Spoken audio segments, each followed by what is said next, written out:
live. So if you are out there, welcome to Piss at Panetta. This is an Ask Me Anything response show with Sean Dougherty, who is our progressive Democrat candidate for Congress in California's District 19. Mm-hmm.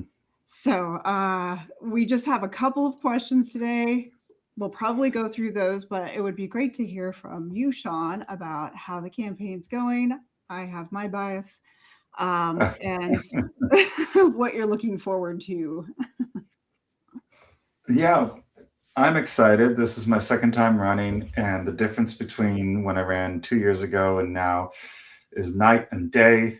It was last time just me and my wife and maybe a neighbor gathering signatures to get on the ballot, and this time there was like a team of people getting signatures. We got like 10 times more signatures this time around, and the people living in this district are really catching on to what Jimmy Panetta is, and that means he's making a lot of bad votes. He's taking a lot of bad money.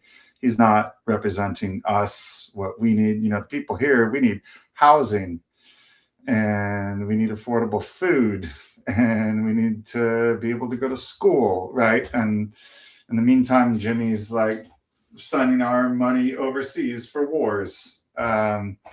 And people are catching on, even the people that don't like follow politics closely. And by the way, that's very healthy. I just have to say, as a news junkie, like, good for you if you're focusing on your life. Man, more power to you. I wish I could do that. Yeah, no, it's going really well. Comparing the experience now to 2 years ago, like there is no comparison really. But were you hoping to hear something else from me, Ashley? No, I was just thinking, loving show. I think I have a different screenshot of it that I was looking at before, but there is what is Panetta up to? He is. Is this something you did? Oh my God, I saw that the other day. Oh, it's so Trumpian. That's so bad. Yeah. So we're very much looking to Jimmy Panetta, whose dad was a member of Congress when he was a kid, totally knows what it's like to work fast food. By the way, my first job was at Arby's. I have to say that. I started working at Arby's like, I think maybe the second day it was legal for me to. I grew up in Illinois, and you could get some kind of worker's permit at like age 15. I started working at Arby's.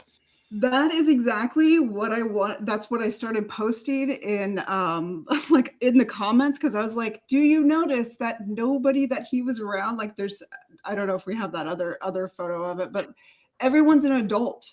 It is no longer Oh yeah, good point. A student job. Yeah. It's so bizarre. So no. Well, sorry to contradict you, but like when I was working at Arby's, and that was a mall job, when I was 15, most of the people working there were not like me. Most of them were not teenagers. It was a grown shouldn't say grown. I have a toddler. I shouldn't use my toddler words. It was adults who were running that shop, and so they'd get like idiots like myself, teenagers to come in and like operate the register, but like the adults were filling out the paperwork and making the food and all that.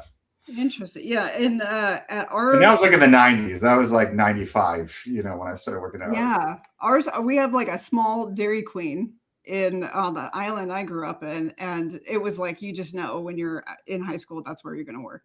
Right.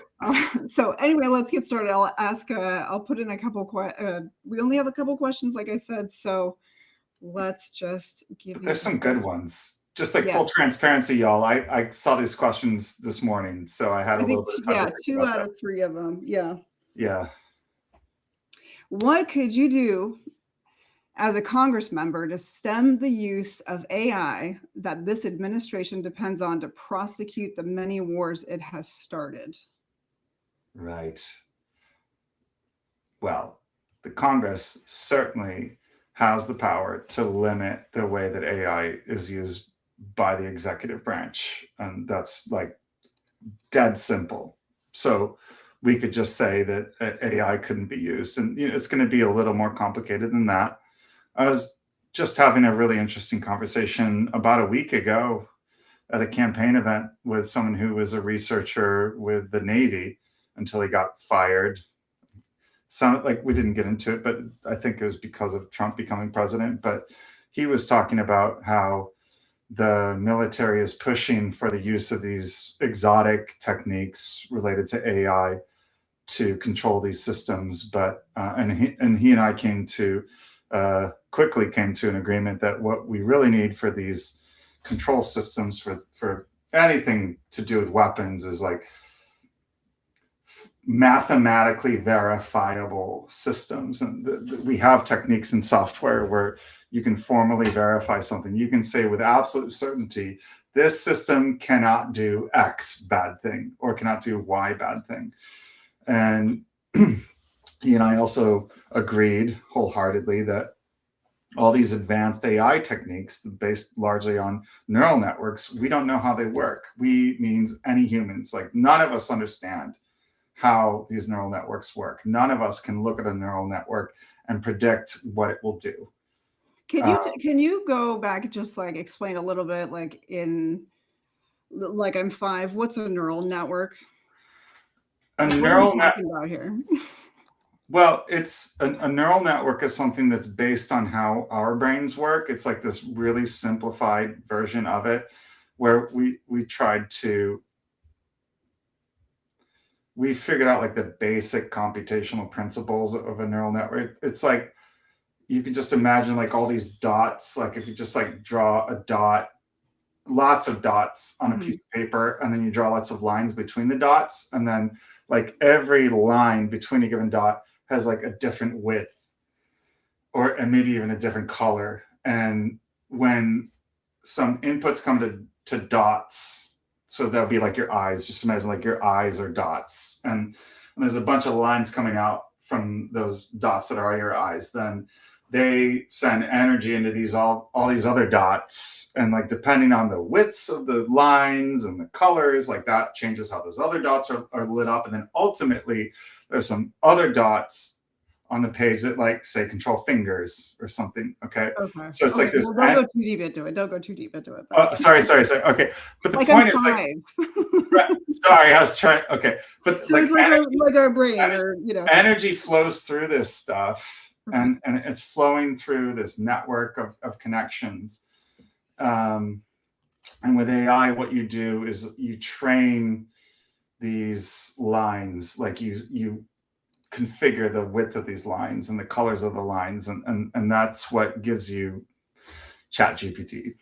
That's what ChatGPT is. Okay. And but we don't understand how it works. Like that's the important thing to understand. We don't know how it works. Okay.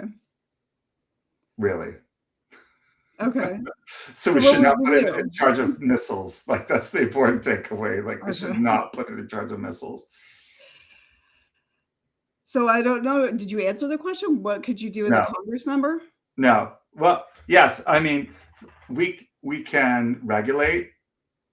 We can absolutely regulate what the Pentagon is doing. Like but how do we regulate, and like where the constituents are like, we can trust that regulation? Because like it's a buzzword, right? You have to go through all of the documents to understand it. Like, how could you understand it maybe better than, Congressman Joe Schmo, for example? Like, what would you look for in regulations? It's not. It's going to have to be a balance in international relations. Like we shouldn't be relying on constituents to be checking this. We need to.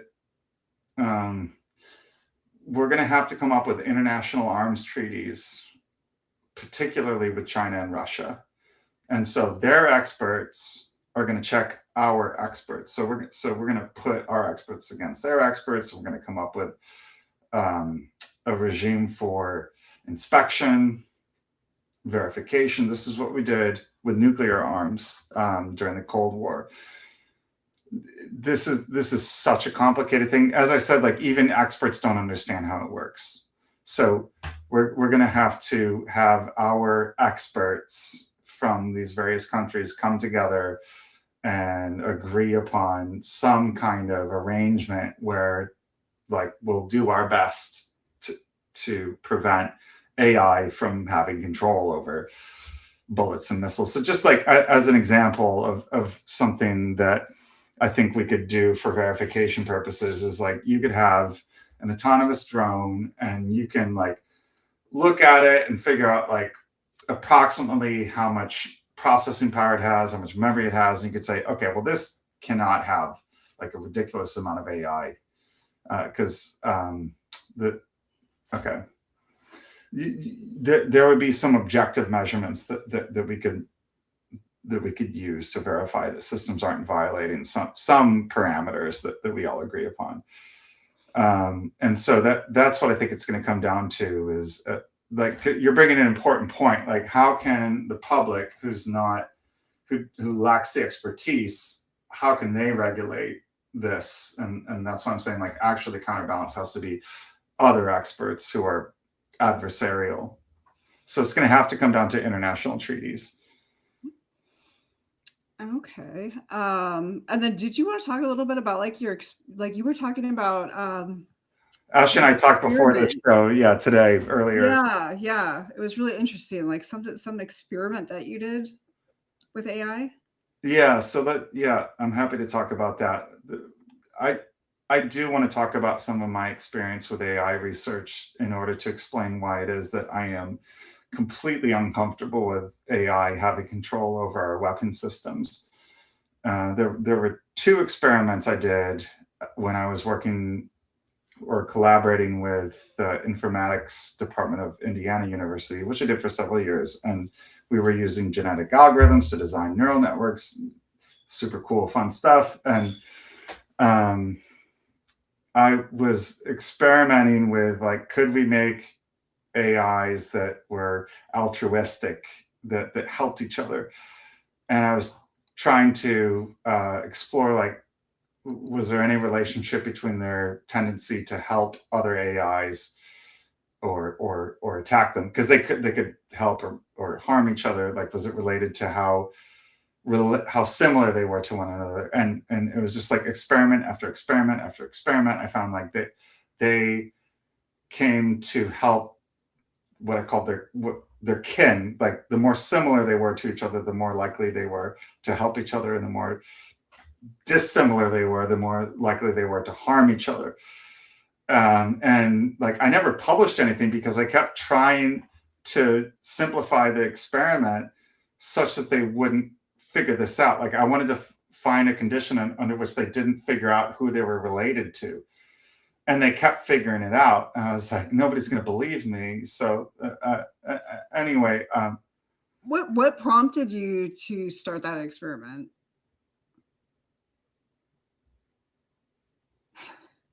This AI platform that was developed at Indiana University was like focused on survival of these AI, like you just like threw them into this fake world where they were struggling to survive. You know, they had to eat and work with each other, but there's a lot of attacking. And I was like, well, what if I let them help each other? You know, it's sort of like a video game where they had like a health bar, you know, and they could attack each other and their health bar would go down, and they'd say, well, here's some health.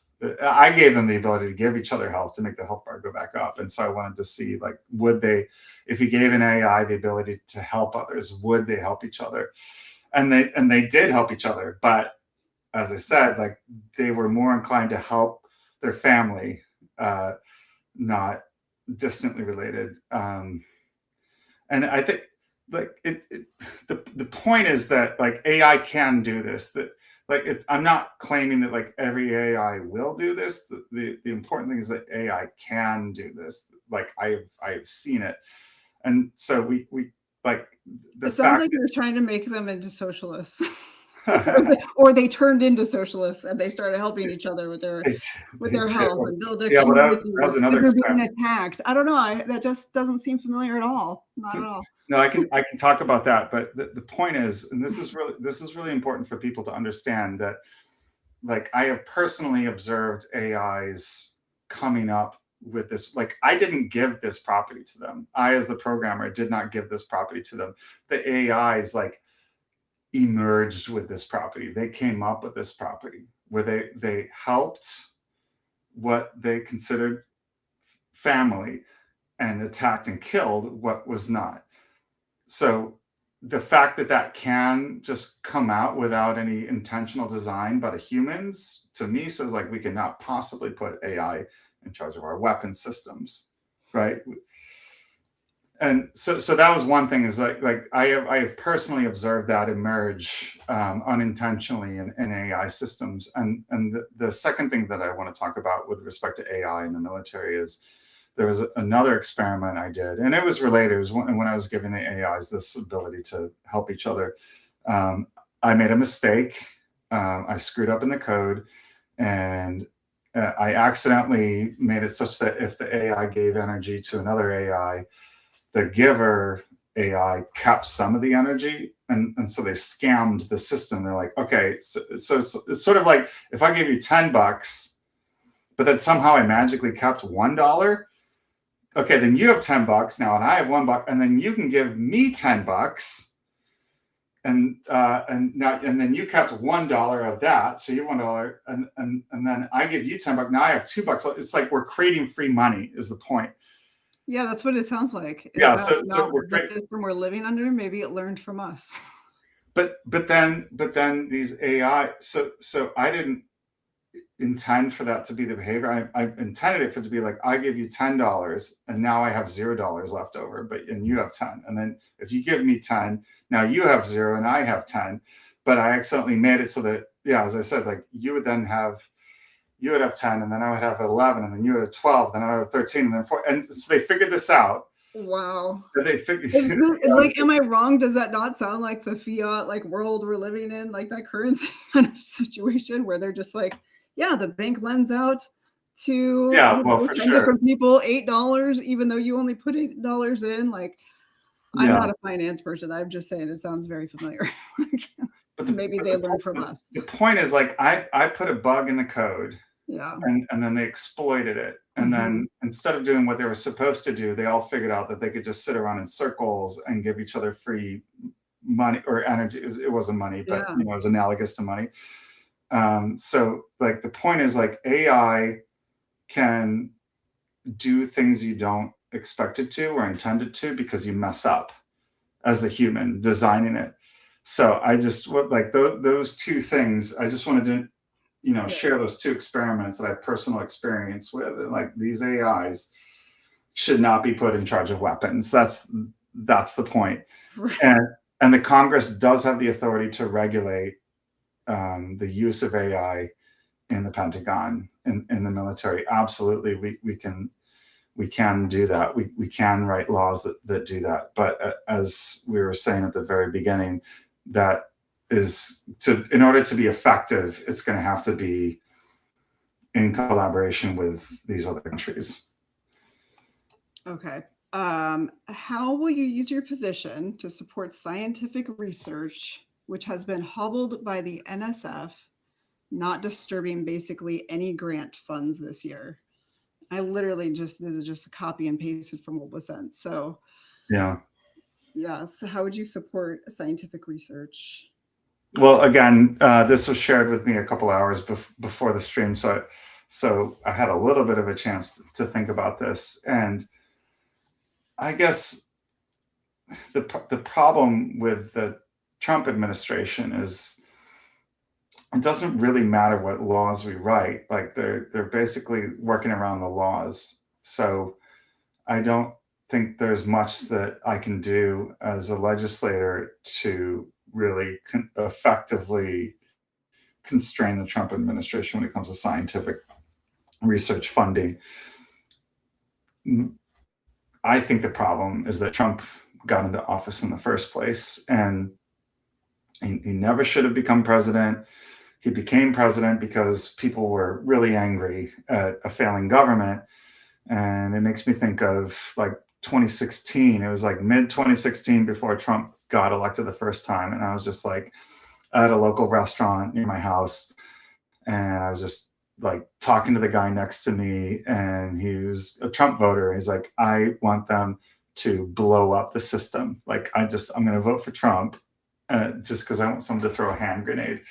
And I definitely heard that in the last election where people were uh-huh. like, because we're it was like, okay, well, we're gonna have more of the same this way, or this is gonna completely expose and destabilize the system, and we're gonna have to start over. Yeah. And yeah, it was like, okay, well, here we are. Yeah. So we shouldn't even be getting to that point. I see Trump as being a symptom of a deeper problem, which is that our government is not um, taking care of our people in the most basic way. Like, what is it, like 60% of Americans are living paycheck to paycheck, and like that kind of understates the problem. Like, they're living paycheck to paycheck, but they're not even meeting their basic needs, right? Like, they can't pay for their rent and their food and their insurance. Like, I remember before, when I was doing the AI stuff, I had to abandon it. I had to go back to the corporate world and work because like I was starting to not pay for my car insurance. You know what I mean? Like, I was starting to cut out those kinds of expenses. And that's what a lot of people are doing. They're, especially parents, right? Parents are like, well, I could cut out this thing for myself so my kid can eat. That's where most Americans are. And because we're all so desperate, most of us are so desperate, we're okay with taking a gamble. Like, I'm going to blow up this system, right? And they're kind of a Hail We Mary. got nothing to lose over here, so that type of thinking, yeah. So, like, yeah, I mean, look, this isn't really what the person asking that question wanted to hear. I'm pretty sure, but yeah, I'd be happy to pass laws that are like guaranteeing funding. But I think when you have when you have an executive like Trump, like, it doesn't matter what laws you pass. They're going to figure out some convoluted arguments for why they don't have to obey the laws. So what we need is to fix the fundamental problems with the economy so that people don't put people like Trump into the executive in the first place. And by that I mean, like, we need Medicare for all, right? So everybody has health care. You can go to the hospital and you don't have to pay when you're there, right? Like, and everybody has housing, and everybody can go to college for free, and we have childcare for all. Like, we can totally afford all of that stuff just by some fairly reasonable cuts to our military budget. Like, paying for college so that everybody can go to college for free at public universities, that would be like a 7.5% budget cut to the current military budget. Yeah, 7.5% cut to the current military budget. So that, not what you wanted to hear, but that's what I would do. I would make sure everybody's got their basic needs met, and then we'll keep people like Trump out of office. Right. Probably said that 10 times now in different ways, but yeah, okay. Okay, then this one, yeah, about this one came in just like a little bit ago. As a voting constituent, I'd like to know Sean's stance on cryptocurrencies, CBDCs, and legislation around it. Yeah, so I saw this like half an hour before the stream. I think, sorry, I don't like cryptocurrencies. But there's one positive thing about cryptocurrencies, in my opinion, which is that they can be used to circumvent sanctions. But aside from that, it just seems like a scam. I mean, as an environmentalist, I particularly don't like that they're being mined through just burning processor power and just wasting energy. Like, it seems like a really inefficient system. So I do not like cryptocurrencies. maybe anonymity, maybe the ability to anonymously give money and to circumvent, as I said, sanctions. But that's about the I'm generally not in favor of it. I like and I do not want us to move purely to digital. I think it's really important that we have cash and that I can just go to a store and buy something and not have it tracked. We saw it like a few years ago when there were protests.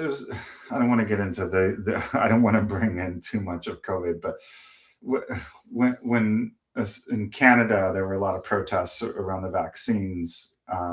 People started getting their bank accounts shut down because they were protesting it. And regardless of how you feel about the vaccines, like that is not good for a central governing body to be able to just shut down your ability to buy the basic things in your life. And we're also seeing it currently in the European Union.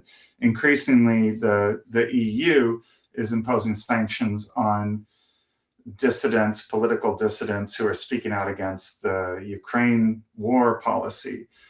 And like these digital currencies make it too easy for a small number of bureaucrats at the top to prevent us from being able to just meet our basic needs. So yeah, CBDCs, I think that's central bank digital currency. I don't know. I could see some utility in it, but that can't be exclusively the way that we pass around currency. I think we need to continue having physical currency. We need to continue having dollar bills and coins. Okay, all right.